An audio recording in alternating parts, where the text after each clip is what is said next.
ما هممون رویا داریم، رویاهایی که مخصوص خودمونه، سرزمینی که دوست داشتیم باشه و نیست، جاودانگی، دشت‌های سبز و خونه‌های خیلی بزرگ و رودها و سواحل زیبا و اون توانایی‌های رویایی که آرزوی هر انسانیه و دل خوشی که هیچ وقت نگیره، بدون هیچ ترسی، بدون ترس مرگ مادر، یا اگه نیست غم نبودنش، اصلا چرا نباشه، و مادری که همیشه هست.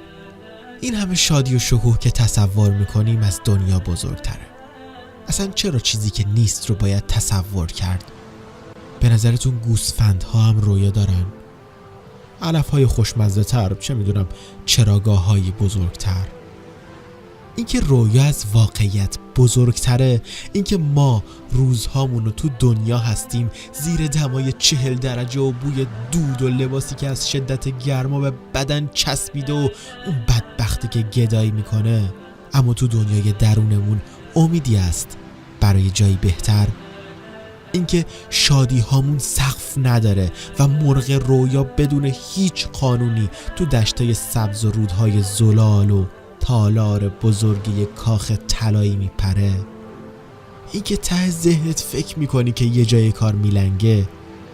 اینکه نمیخوای بپذیری این اونیه که قرار بود.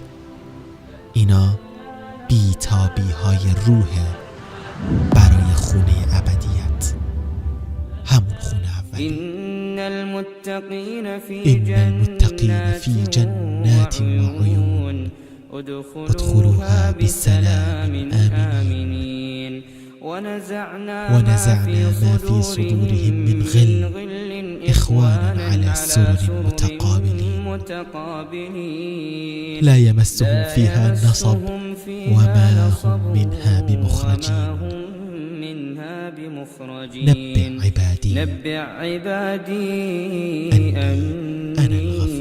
أنا الغفور الرحيم. برای مشاهده ویدیوهای بیشتر به کانال یوتیوب مفلحون سر بزنید، مشترک بشید و منتشر کنید، اجر ببرید.